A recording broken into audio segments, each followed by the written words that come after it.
October marks the start of Breast Cancer Awareness Month in the United States. It is estimated that over 313,000 new cases of invasive breast cancer will be diagnosed in men and women nationwide this year. So many families will find themselves facing this disease. Today, we meet one of my favorites. Welcome to Wondercast, a community collaborative podcast supporting families navigating the complexities of chronic illness. Wondercast is made possible by the generous sponsorship of Texas Oncology. Texas Oncology. More victories, more breakthroughs, experts in cancer care. In this episode, we are rejoined by previous podcast guest, Taryn Schuelke. This time, instead of sharing her expertise on all things death and dying, she rejoins us as a patient herself, sharing what life can look like right in the middle of breast cancer treatment. A wife, a mom, an employee, bravely sharing a glimpse into her everyday for this month's client highlight. This is Taryn. Hi, Julie. This is Taryn Schuelke. I am a wife, a mom. I work from home, actually, which is really, really nice. I used to work in the medical field. I used to be a child life specialist. And I worked in palliative care for like 6 years, doing grief support for a lot of families. And now I do something completely different. I'm doing marketing and graphic design and website building and things like that from home, which is really great because I get to be with my kids.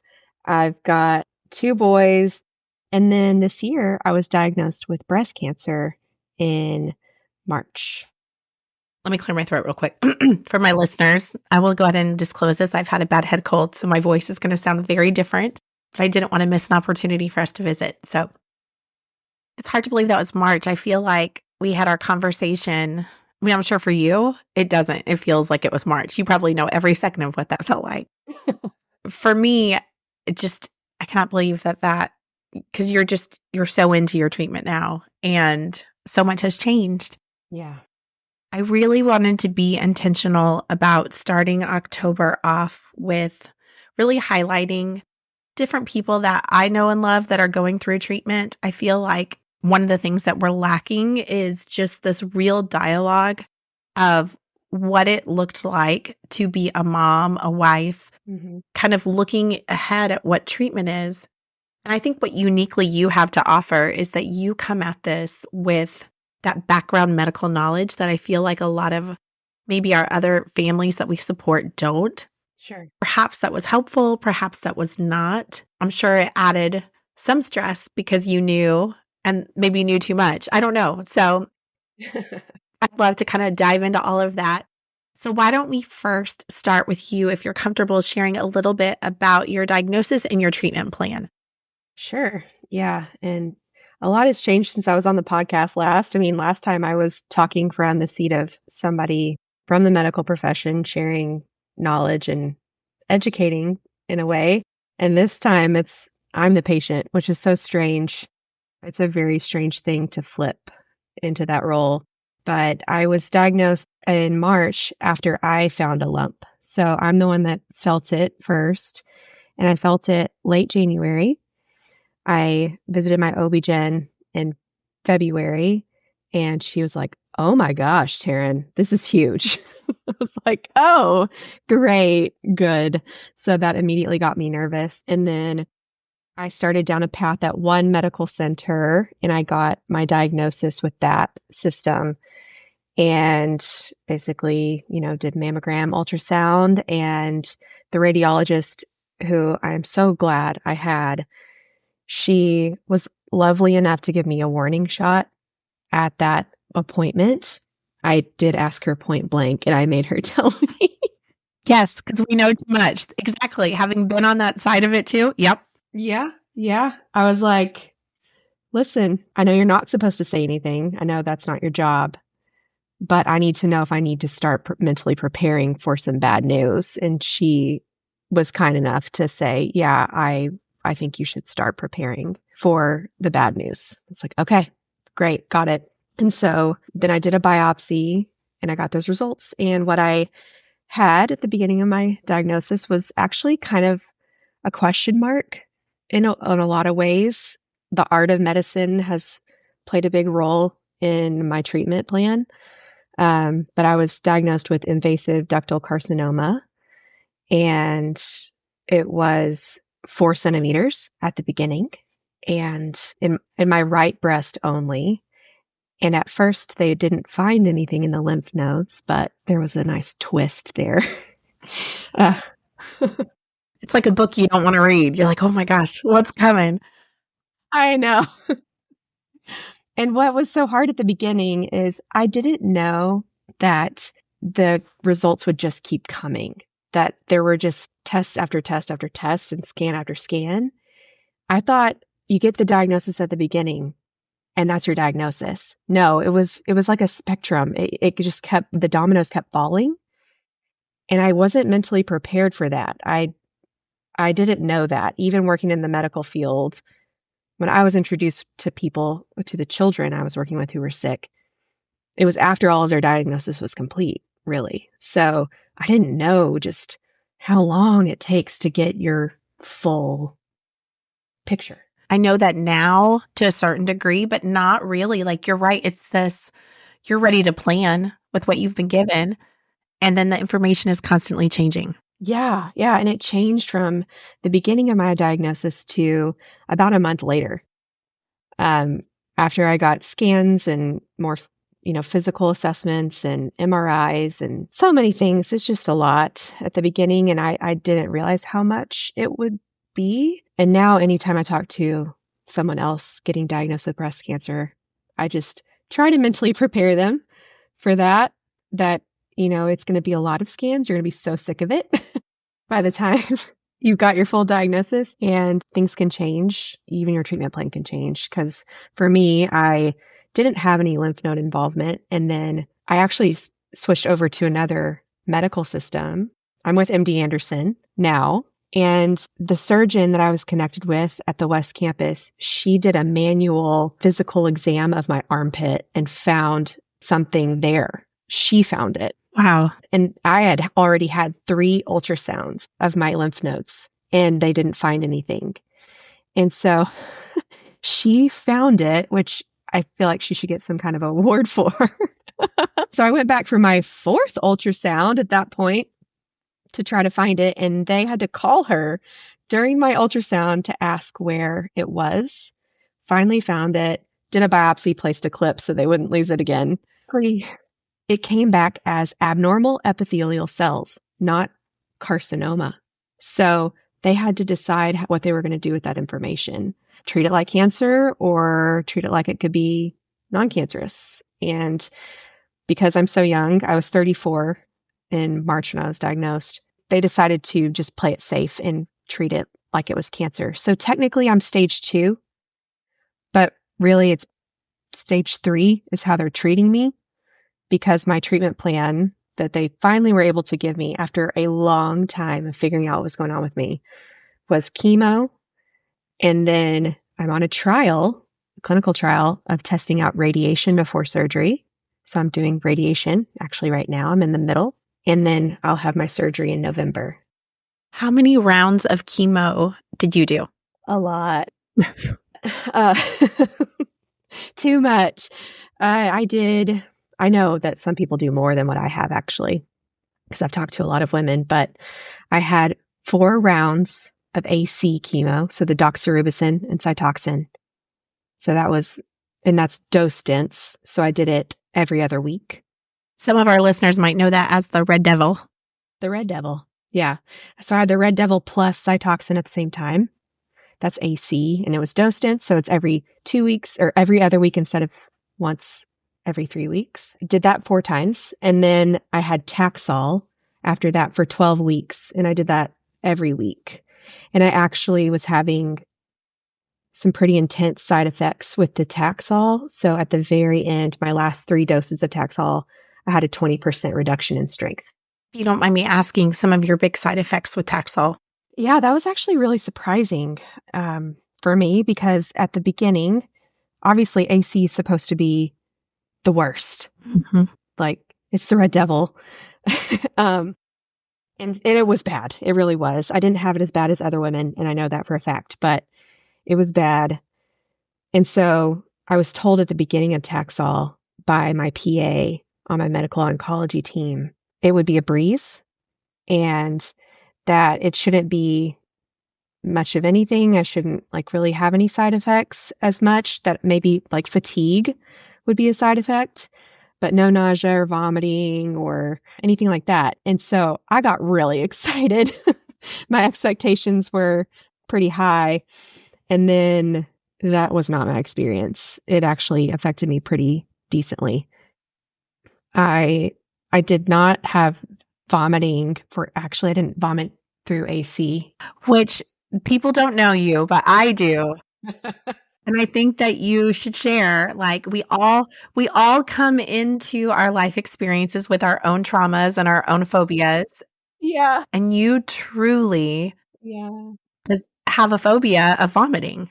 Yeah. Yes, I do.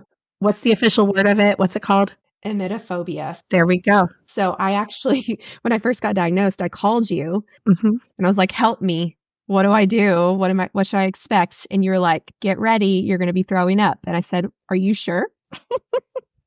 Do I have to? Is there any way I could not? Because I do have emetophobia. And that was one of my big anxieties before I started treatment was I knew I was going to be puking and I was terrified of that. And you kind of giggled with me, I remember, and you're like, I'm so sorry, but you're going to have to get used to it.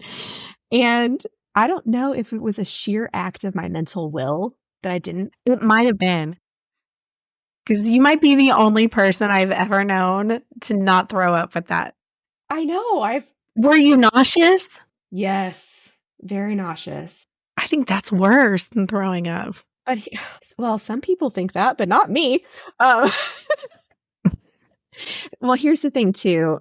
Let's back up to AC a little bit before I talk about the Taxol side effects. So with AC, I did everything in my absolute power to curb my nausea, and that meant that I went too far in the other direction. So I took Zofran and Compazine around the clock, not for 3 days, but for 5 days, just to make sure I would not throw up. And unfortunately, it wreaked havoc on my colon. Whoa, yeah, that was bad. And so I actually had it too far in the other direction. And that was a big problem for me during AC chemo and Taxol at the beginning.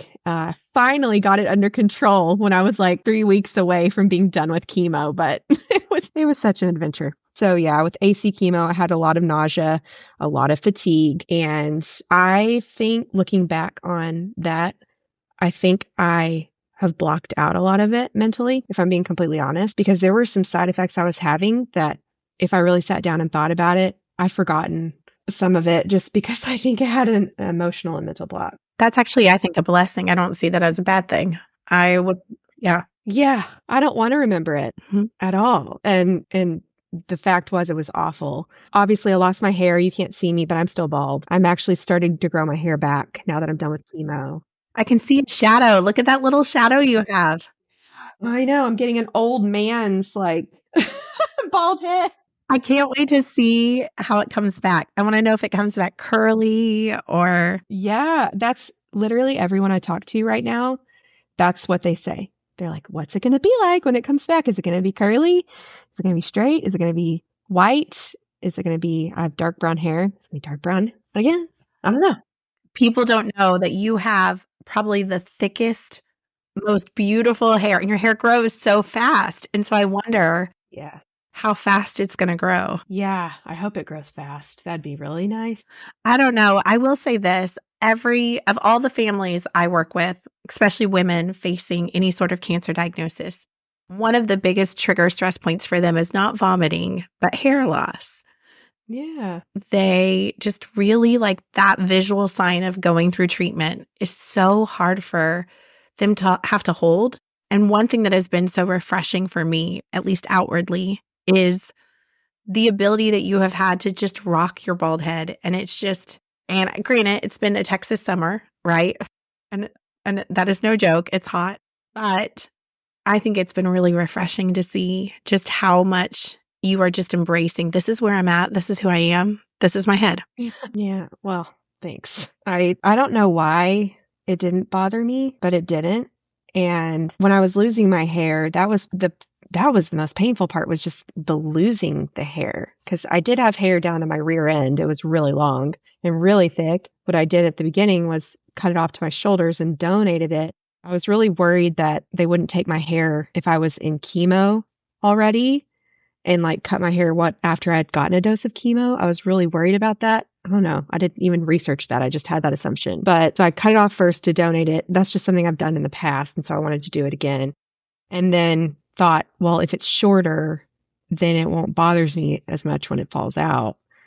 But man, that process was brutal. And I don't know if this is true for everybody, but I didn't know that it would actually hurt when it fell out. And it did. It was very itchy, and the hair that would fall out, because my hair is so thick, it would just kind of stay in place, and then it would poke my scalp. Ooh, that's not comfortable. No. No, it felt like a million tiny needles poking my scalp. And so I got to the point where I was like, get this off my head now. I got to get it off. And so actually, when I shaved my head, it was so great. I was so relieved that that part was over. I could just move forward and, sleep at night, because it was waking me up, just the pins and needles feeling. I did have a wig. I do have a wig. I do have like the little caps that women wear. People were kind enough to gift me those things, but I didn't mind the way I looked bald. I still felt pretty, and I think a lot of women don't feel pretty anymore when they are bald. I don't know why I did, but I did. And I just kept it that way, and then I got used to it. And so then it felt weird to wear a hat, and it felt strange to I tried the wig on finally. I waited until I was done with chemo to even try on the wig. But when I put it on, I was like, this is not my hair, and this doesn't look like me, and it doesn't feel like me. And so I just didn't like it. I didn't want to wear it. And you're right, it was hot this summer. So it was hot. That kind of stuff's hot. Do you feel like your kids have gotten used to bald you? I'm sure hair growing in is going to be different. I'm glad it's a gradual growth, because they'll kind of gradually get acclimated again. Yeah, that was something. I have a 9-year-old son and a 4-year-old son. And at the beginning, before I lost my hair, my 9-year-old was really concerned about it. He was actually very self-conscious and was worried that it would be embarrassing for me to be bald in public. And sweet boy, the fact that he could even verbalize that to me was huge. And it allowed us to have a conversation about that. And I was able to prepare him mentally of, maybe I won't like the way I look bald, and I might want to wear a wig, but I might not want to wear a wig. And I'm going to have to decide that when the time comes, and we'll talk through it. He was just really nervous about it. And then after I was bald, I actually let him be part of the process of cutting my hair. He helped me cut off the first long lock of hair that I was going to donate. And then he helped my husband shave my head. And he had the choice to do that, and he wanted to.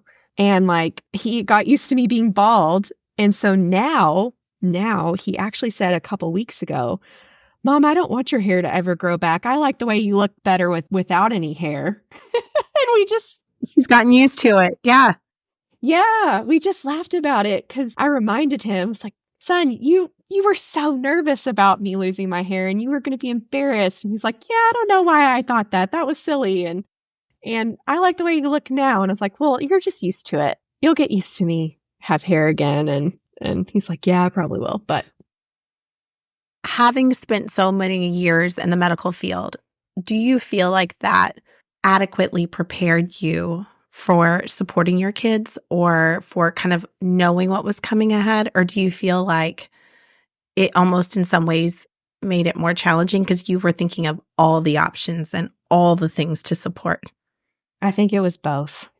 I really do. In some ways, having a medical background did help me, and especially having a child life background, I do feel like I had a little bit of a leg up on preparing my children for what to expect and helping them through their emotions of it. But on the flip side of that, I worked in palliative care. So all that I really knew was the worst it could be. And so I assumed, this is so silly, but I assumed that when you get cancer and you're going through treatment, you will be hospitalized at some point.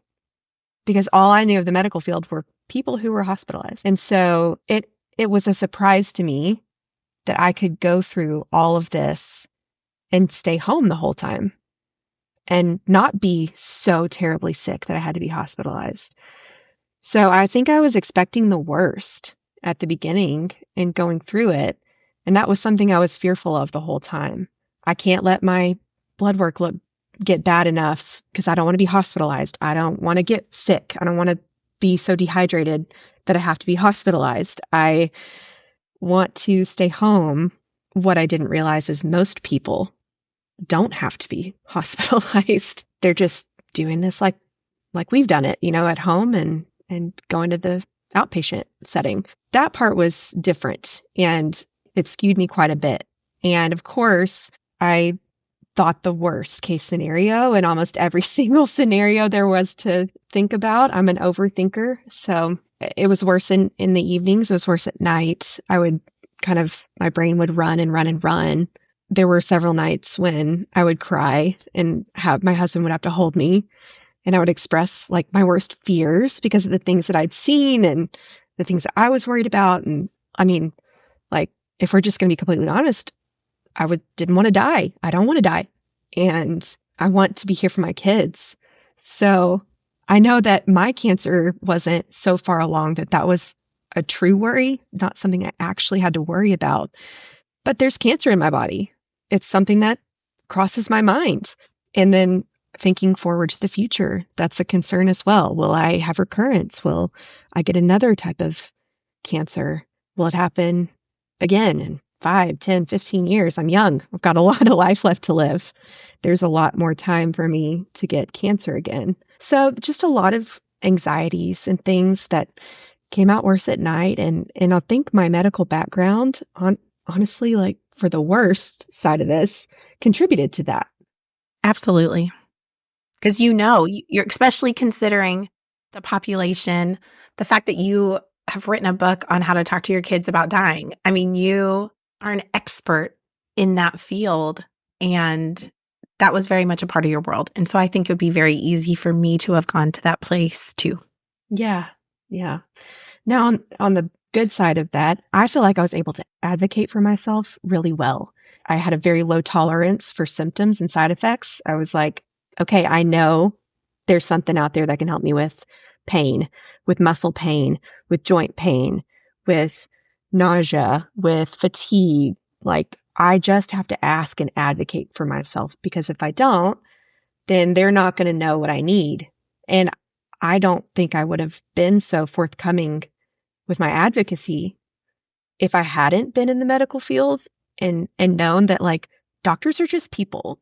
They're just people like you and me that are experts in what they do. And I don't have to, like, be worried that they're going to think I'm dumb or pat me on the head. Oh, poor little pitiful Taryn. No, you just have to get through this. No, they want to help me. They're people like I am. So that helped a lot, I think, for the advocacy. And then on the child life side and the palliative care side, knowing how bad it could be, I feel like I was able to fire some warning shots with my kids in ways that I probably wouldn't have if I hadn't had the experiences I've had.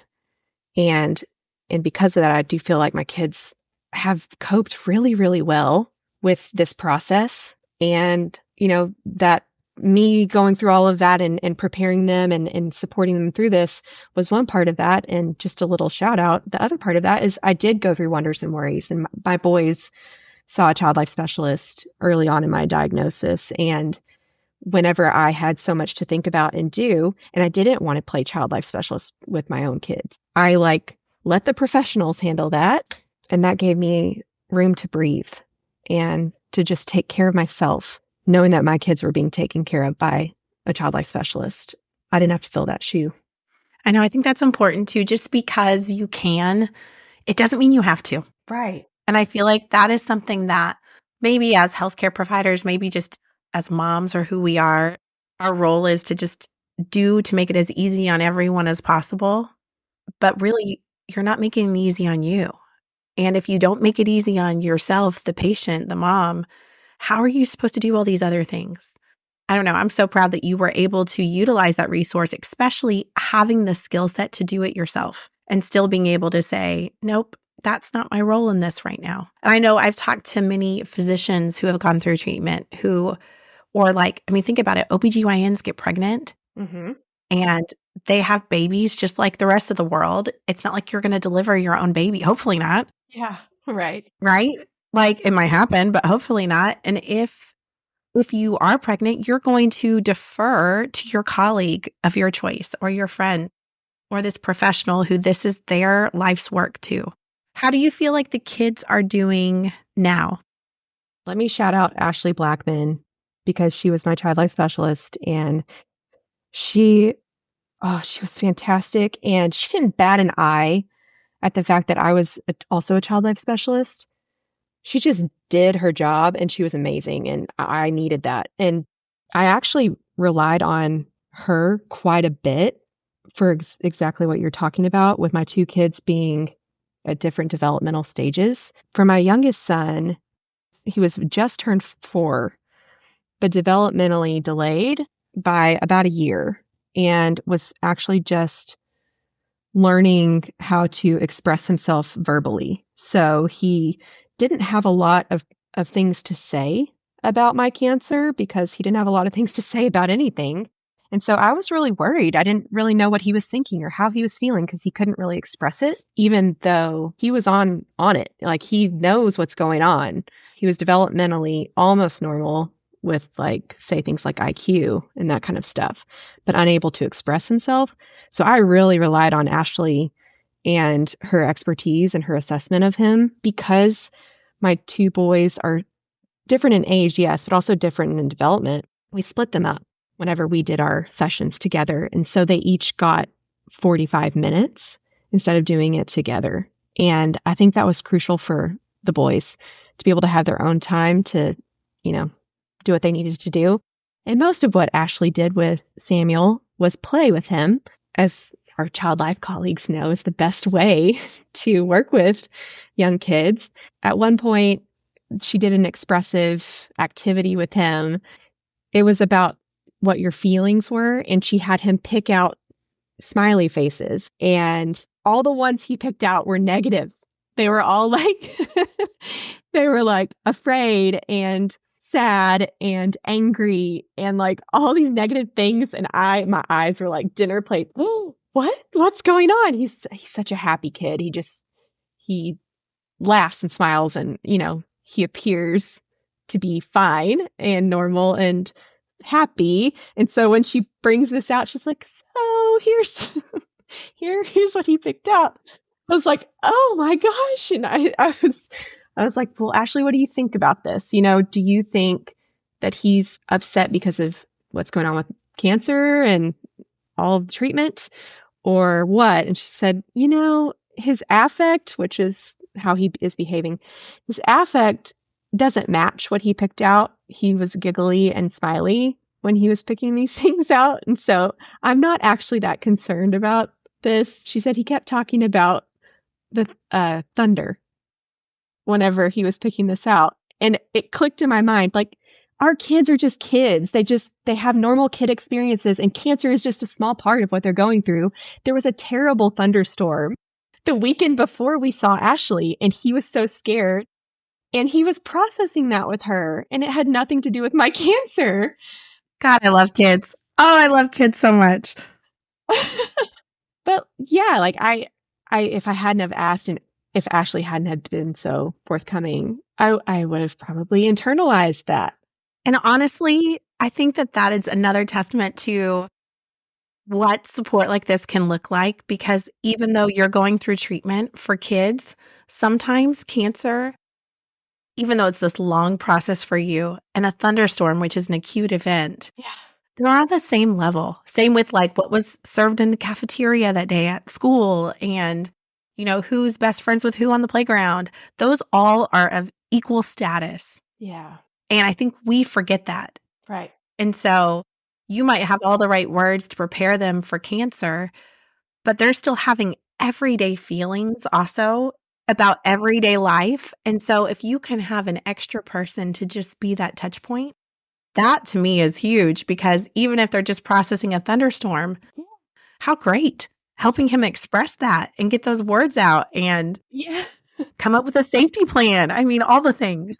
Yeah, exactly. And I think, to answer your question, I mean, Samuel, my little one, he has been honestly such a delight through this whole process because he's just treated me like mom. He doesn't see the cancer.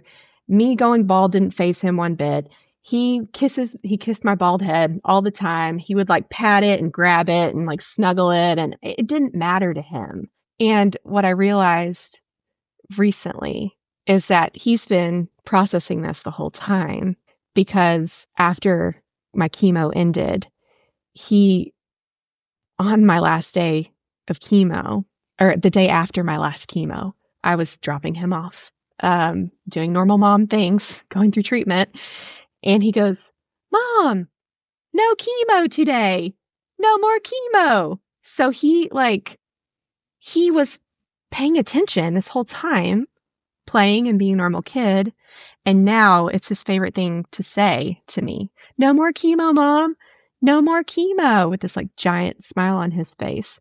So he gets it on his own little level and processed it and is now excited for me in like a very normal way. And just last night, I've got these little tiny hairs on my head. He was going to bed. My husband, Andrew, was putting him to bed.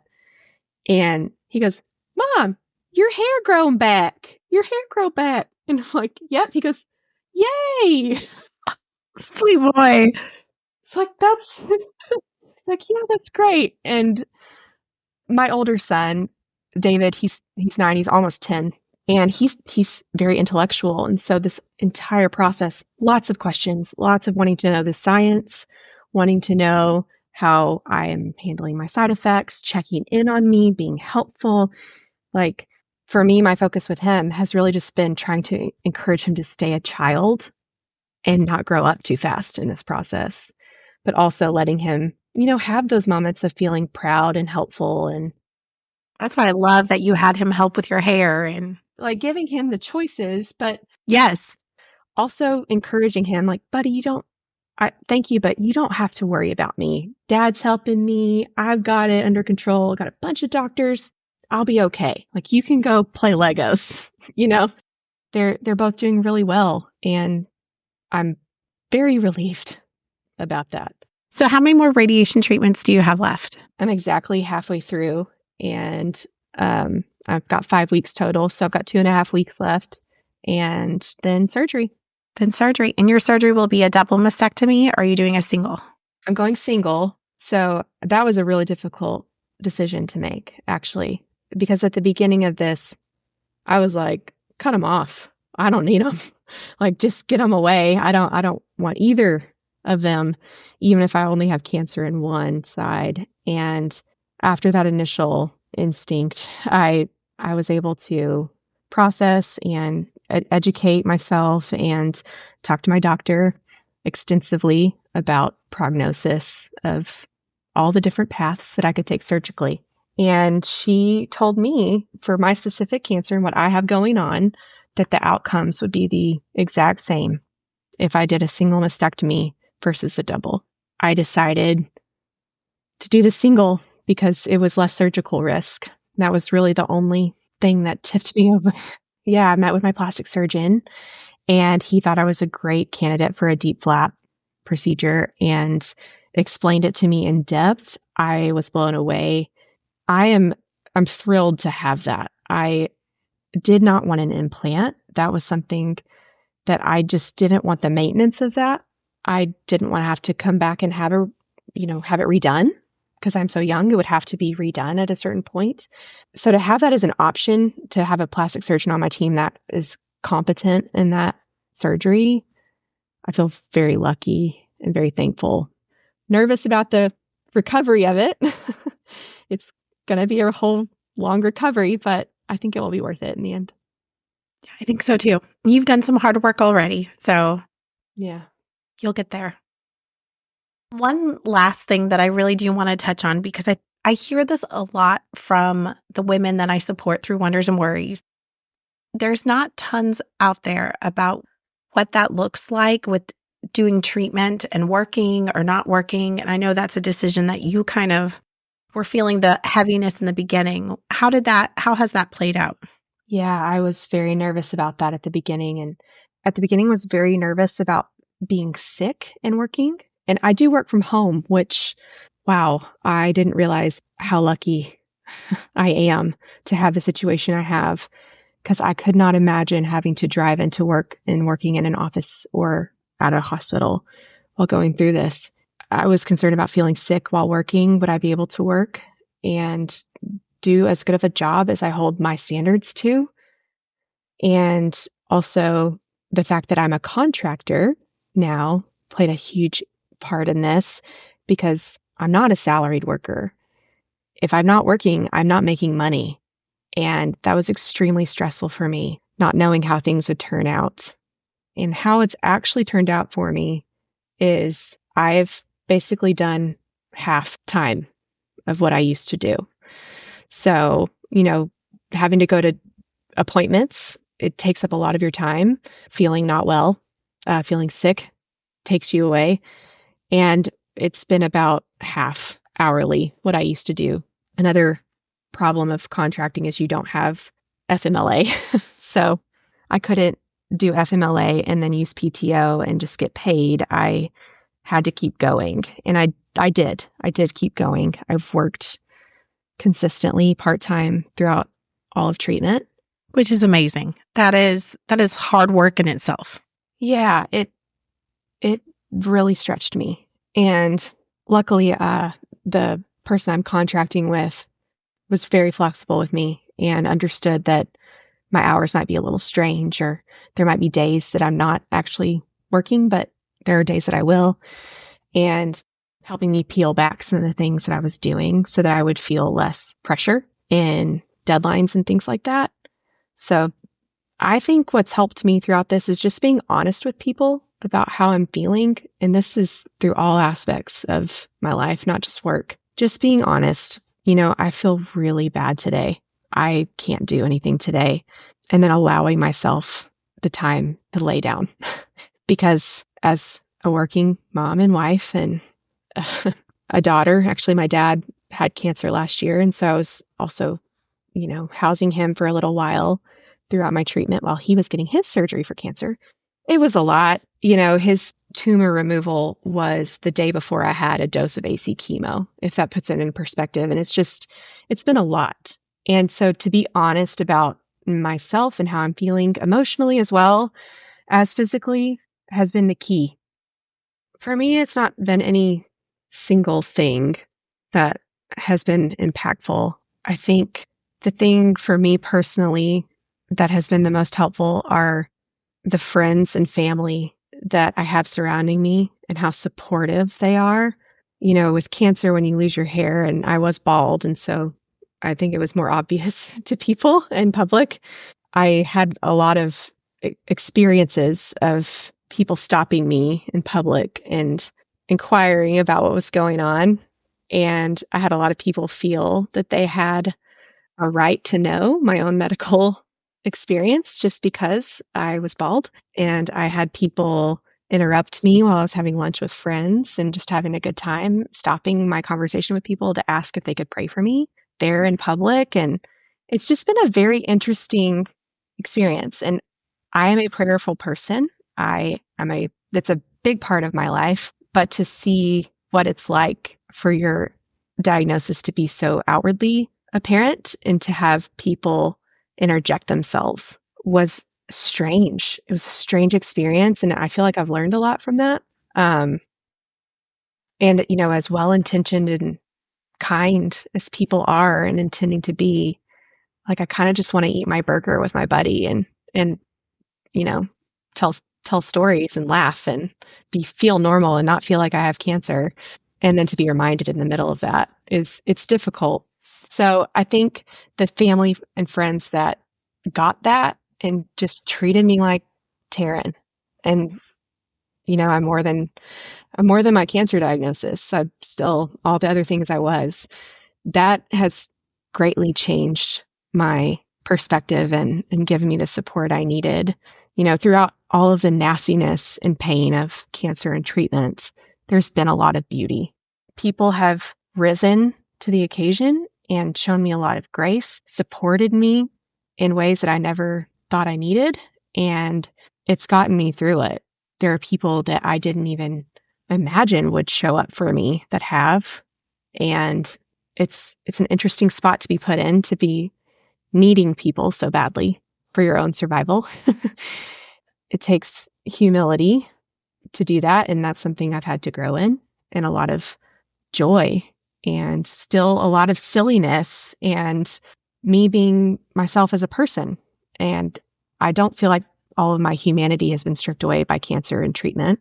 Certainly, to an extent, that's true, becoming a patient, but I've been able to hold on to a lot of it, and that's what I try to cling to. Thank you for tuning in to our podcast today. Please subscribe and continue to check back as our content is ever evolving.